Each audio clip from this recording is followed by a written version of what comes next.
प्रस्ताव के विरोध में अपनी बातों को रखने के लिए यहाँ पे खड़ा हुआ हूँ।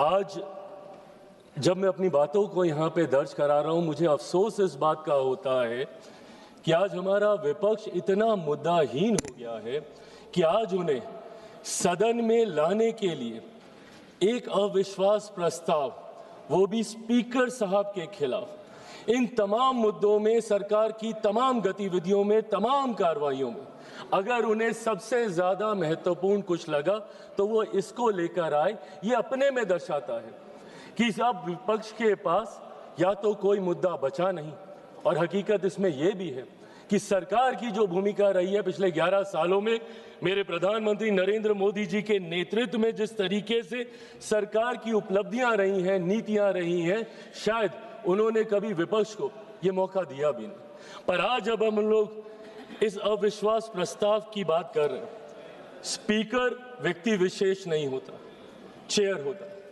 और इस चेयर का सम्मान हम सब करते हैं, हम सबको करना चाहिए। ये चेयर किस आधार पर काम करती है? संविधान के आधार पर। संविधान के आधार पर भारत की संसद, हमारा देश एकमात्र आधार पर चलता है। मेरे प्रधानमंत्री ने अपने शब्दों में इस बात को कहा कि देश चलेगा तो सिर्फ और सिर्फ संविधान के आधार पर चलेगा। मैं संविधान की ये कितना ये सम्मान करते हैं, क्योंकि कई बार कांग्रेस के तमाम नेता अपनी जेब में संविधान की किताब को लेकर घूमते हैं, अलग अलग मंच पे उसको लहराने का काम करते हैं। संविधान का सम्मान आप कितना करते हैं उसकी चर्चा मैं बाद में करूंगा, पर संविधान के रचयिता, उनका इन्होंने कितना सम्मान किया, इसका भी जिक्र आज होना जरूरी है, क्योंकि आज उन्हीं के बनाए हुए संविधान के आधार पर इस शेर का हम लोग सम्मान करते हैं। डॉक्टर बाबा साहेब भीमराव अंबेडकर, मैं पूछना चाहता हूं कांग्रेस विपक्ष के नेता और दलों से जो इनका समर्थन करते हैं, बताइए मुझे डॉक्टर बाबा साहेब भीमराव अंबेडकर का क्या सम्मान किया इन्होंने? बल्कि इतिहास गवाह है और हर कोई जानता है कि बाबा साहेब का सबसे ज्यादा अपमान करने का अगर किसी ने काम किया तो वो कांग्रेस की पार्टी है। आप बता दीजिए मुझे एक कार्य आप मुझे बता दीजिए जो आपने बाबा साहेब के सम्मान में किए हों। लगभग 4 दशक से ज्यादा भारत को स्वतंत्र हुए हो गए थे, पर उसके बावजूद बाबा साहेब की एक भी प्रतिमा, मैं फर्स्ट टाइम मेंबर पार्लियामेंट जब 2014 में बन के आया था, मुझे आश्चर्य होता था ये सोचकर कि एक ऐसा सदन जो संविधान के आधार पर चलता है और उसी संविधान के रचयिता की एक तस्वीर तक भारत की संसद में नहीं है। बताइए क्यों नहीं कांग्रेस पार्टी ने उनकी प्रतिमा लगाई? आज संविधान के सम्मान की बात करते हैं, क्यों 4 दशक तक, 89 से पहले 89 में जब वीपी सिंह जी की सरकार थी, जिसका समर्थन भारतीय जनता पार्टी कर रही थी, जिस सरकार में मेरे नेता, मेरे पिता आदरणीय रामविलास पासवान जी श्रम एवं कल्याण मंत्री थे, उस सरकार में पहली बार बाबा साहेब का तैल चित्र भारत के सेंट्रल हॉल में लगाने का काम किया, जिसको आज हम लोग संविधान सदन बोलते हैं। और तकलीफ इस बात की कि उस वक्त तक एक दल नहीं, एक परिवार के 3-3 सदस्यों की प्रतिमा उस सदन में लगी हुई थी, पर बाबा साहब की प्रतिमा इन लोगों ने लगाना जरूरी नहीं समझा। आज हम लोग जब गर्व से बोलते हैं, फख्र से बोलते हैं, भारत रत्न डॉक्टर बाबा साहब भीमराव अंबेडकर, भारत रत्न की उपाधि इनको उस सरकार में देने का काम किया। उनके जन्म दिवस पर 14 अप्रैल को छुट्टी की घोषणा करने का काम उस वीपी सिंह जी की सरकार में किया गया। और ये लोग बात करेंगे संविधान की। जब आप संविधान के रचयिता का सम्मान नहीं कर सकते तो उस संविधान का क्या सम्मान करेंगे? ये सवाल आपसे पूछना बनता है। और संविधान को पॉकेट में लेके घूमते हैं आप लोग। पॉकेट में लेके घूमने की चीज है हमारा संविधान, अलग अलग मंचों पे लहराने की चीज है हमारा संविधान। एक प्रसंग महोदय आपकी इजाजत से मैं देना चाहूंगा। 2020 में किसी कारणवश मैं अकेले चुनाव लड़ रहा था बिहार विधानसभा का, और उस वक्त मुझे चुनाव प्रचार के दौरान, क्योंकि मैं गठबंधन से अलग था, तो ऐसे ही विपक्षी दल जितने बिहार के हैं, मुझे कहा जाता था कि मैं अपने चुनाव प्रचार में मेरे प्रधानमंत्री की तस्वीर का इस्तेमाल नहीं करूंगा। उस वक्त मैंने कहा था कि मुझे मेरे प्रधानमंत्री की तस्वीर बैनर, पोस्टर, होर्डिंग पे लगाने की जरूरत नहीं है। प्रधानमंत्री मेरे दिल में बसते हैं, जरूरत पड़ेगी तो दिल चीर के दिखाऊंगा। और ये है संविधान हमारा, इस लोकतंत्र के मंदिर की आत्मा है संविधान। हमारे देश की रीढ़ है संविधान, 140 करोड़ लोगों का स्वाभिमान है संविधान। कैसे संविधान को आप अलग अलग मंच पे लहराते हैं, उसकी किताब को ये लोग जेब में लेके घूमने का काम करते हैं, और संविधान का सम्मान with all due respect Congress बताएगी, जिन्होंने 1975 में देश में इमरजेंसी लगाकर सही मायनों में संविधान की हत्या करने का काम किया। आज ये संविधान का पाठ हमें यहाँ पे सिखाने आए हैं। और अगर आप संविधान की बात अगर आप करते हैं तो संविधान सिर्फ अधिकारों की बात नहीं करता, जिम्मेदारियों की भी बात करता है। राइट्स एंड ड्यूटीज को पैरेलली लेकर चलने का काम संविधान करने का काम करता है। यहां पे आपको अपने राइट्स याद रहते हैं, आप अपने हकों की बात करते हैं, बोलने का अधिकार, बोलने का अधिकार, बोलने का अधिकार, बोलने का अधिकार। देश विरोधी ताकतों की आवाज बनना कतई नहीं हो सकता, उसे कभी नहीं स्वीकार किया जा सकता। आप बोलने की आजादी की बात करते हैं, अपनी जिम्मेदारियों का भी तो एहसास कीजिए। कितनी बार आपने इस सदन का मंच का इस्तेमाल किया, कीजिए इस्तेमाल, पर सिर्फ एक जिद पे अगर आप अड़ जाएंगे कि मैं बोलूंगा तो इस नियम के तहत बोलूंगा, मैं बोलूंगा तो ऐसे बोलूंगा, अब बोलूंगा तब बोलूंगा। क्या प्रश्नकाल नहीं है मंच बोलने के लिए? क्या शून्यकाल नहीं है मंच बोलने के लिए? क्या अलग अलग डिबेट्स नहीं है मंच बोलने के लिए? आज राष्ट्रपति जी के अभिभाषण पे आए धन्यवाद प्रस्ताव के ऊपर आप रखते जितनी बातों को रखना है, पर सिर्फ एक जिद कि मैं ऐसी बात बोलूंगा जिसकी कोई प्रामाणिकता नहीं है, और उस जिद के चक्कर में आप भी नहीं बोले, किसी को नहीं बोलने दिया। यहां सपा, टीएमसी, जो भी लोग यहां पे मौजूद हैं, इन लोगों का भी समय पूरा खाने का काम सिर्फ एक व्यक्ति और उनकी उस जिद ने, और उस जिद की वजह से आपके खुद अपने दल के नेता कितना सफर कर रहे हैं। मैं खुद, मेरे दल में 3 first timer member of parliaments हैं। मैं चाहता हूं कि उन्हें ज्यादा से ज्यादा मौका मिले। आपकी पार्टी में कितने फर्स्ट टाइमर्स होंगे, सपा में कितने होंगे, टीएमसी में कितने होंगे? सदन चलेगा तब तो बोलने का मौका मिलेगा। और कितने मौके मिलते हैं भाई? बाकियों को तो फिर भी समय मिल जाता है। जो बड़े चेहरे होते हैं वो मीडिया के माध्यम से अपनी बातें रख लेते हैं, बट कोई पहली बार का सांसद अपने क्षेत्र में दिखाने के लिए कि मैंने तुम्हारे लिए सवाल उठाया, प्रश्नकाल ही होता है।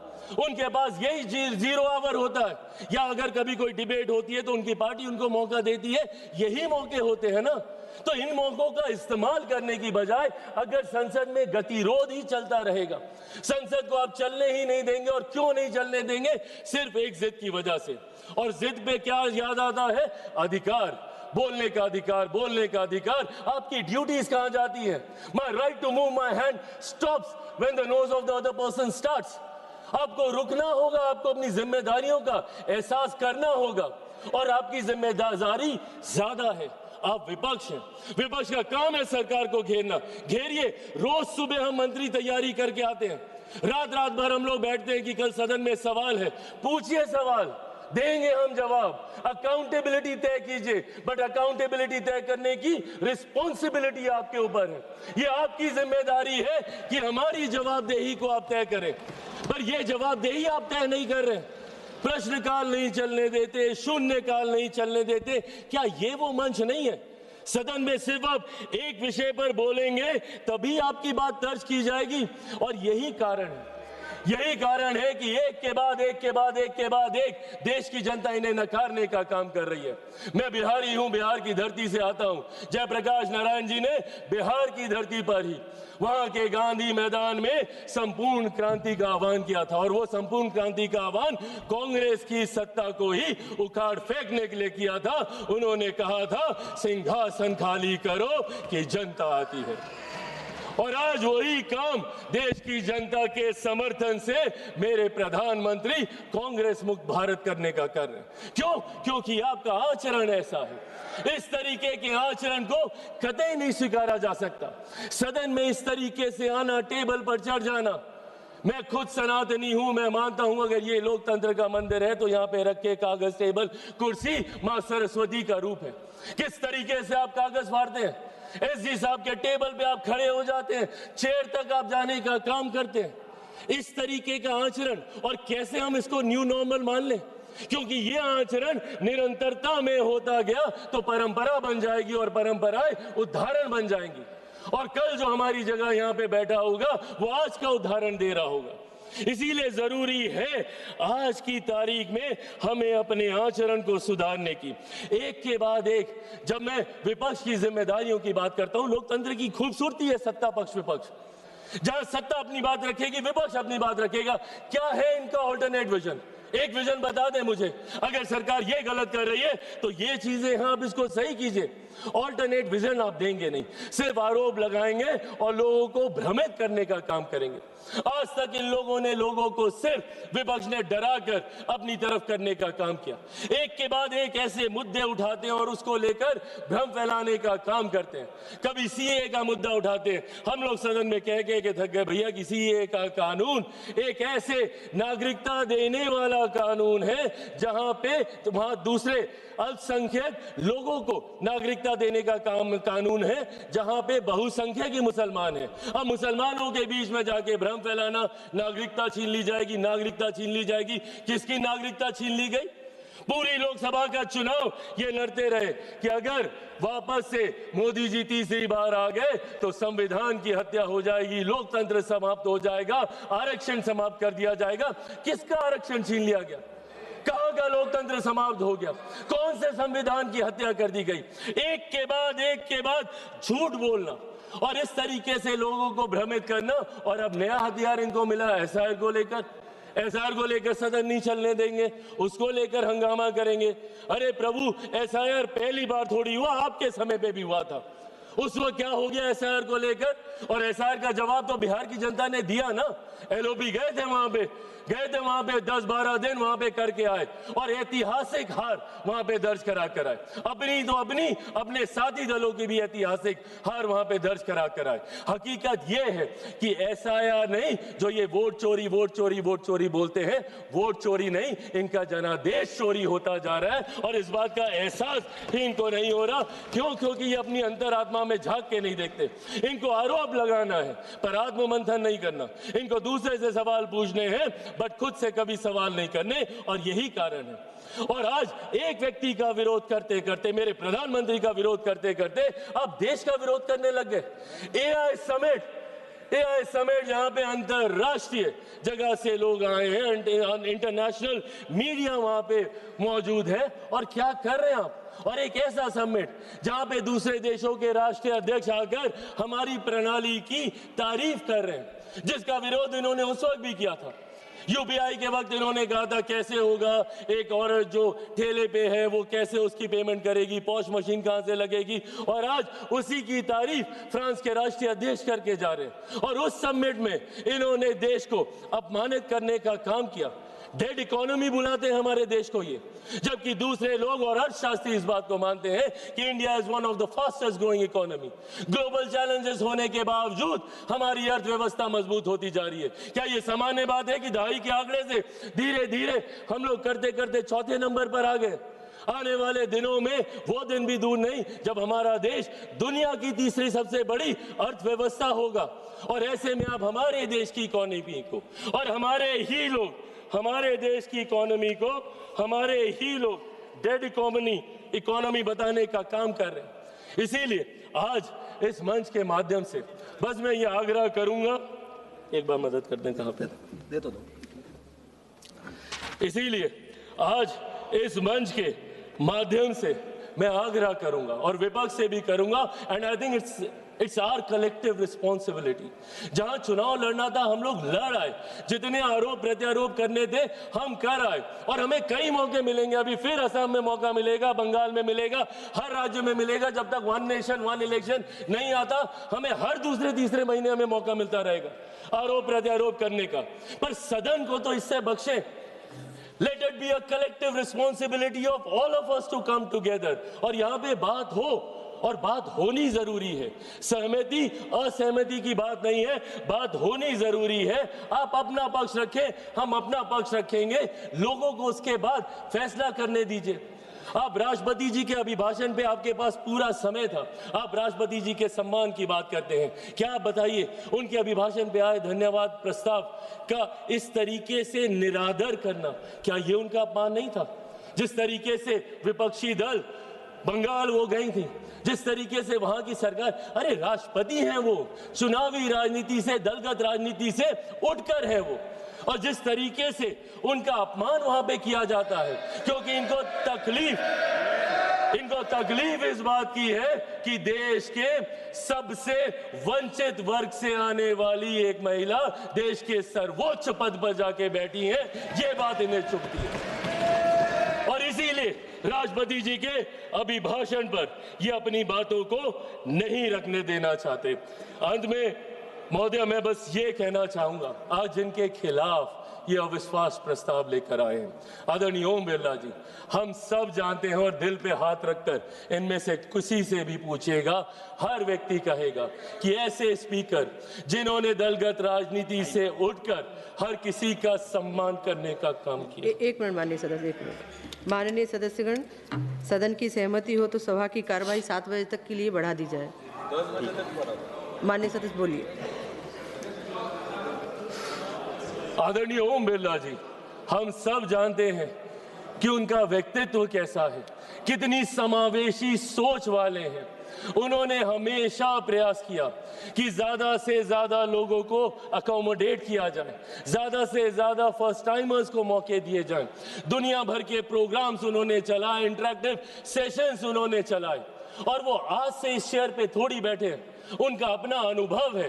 पिछली लोकसभा में भी वो इस चेयर पे बैठकर इस सदन का संचालन करते रहे और खूबसूरती से करते रहे।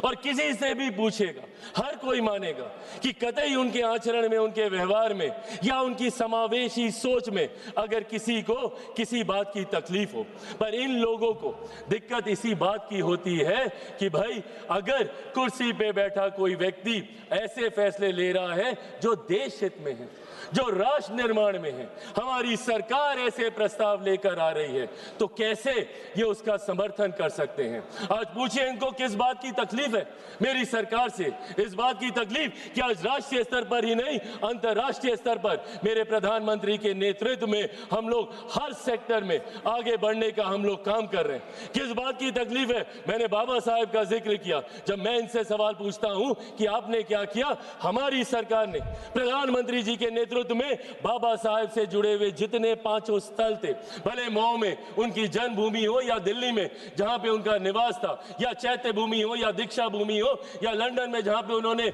उच्च शिक्षा हासिल की, उन तमाम जगहों को तीर्थ स्थल के तौर पर हम लोगों ने विकसित करने का काम किया। अलग अलग योजनाओं के माध्यम से गरीबों को मुख्य धारा के साथ जोड़ने का काम किया। पिछले 11 साल में 25 करोड़ लोगों को हम लोगों ने गरीबी रेखा से बाहर निकालने का काम किया। देश की एक बड़ी आबादी को घर घर राशन पहुंचाने का काम किया, ताकि उनके हाथ में ज्यादा पैसे बच सके। उनकी प्रति व्यक्ति आय को बढ़ाने का हमने काम किया। एक के बाद एक ऐसे फैसले मेरे प्रधानमंत्री के नेतृत्व में लिए गए, जिसकी वजह से आज हमारा देश वैश्विक चुनौतियों के बावजूद एक स्थिर व्यवस्था है, एक स्थिर अर्थव्यवस्था है, और धीरे धीरे ये बढ़ती जा रही है। और आज मैं पुनः यह आग्रह करूंगा, अगर इसके बाद भी शिकायत है, तकलीफ है, तो ये मंच उसी के लिए है। आए हम सब मिलकर इस मंच का इस्तेमाल करें, ज्यादा से ज्यादा समय यहाँ पे काम होने दें। मेरे नेता, मेरे पिता निरंतरता में लंबे समय तक इस सदन के सदस्य रहे। उनसे मैंने आचरण सीखे, उनसे मैंने परंपराएं सीखी, उनसे मैंने यहाँ की कार्यशैली सीखी।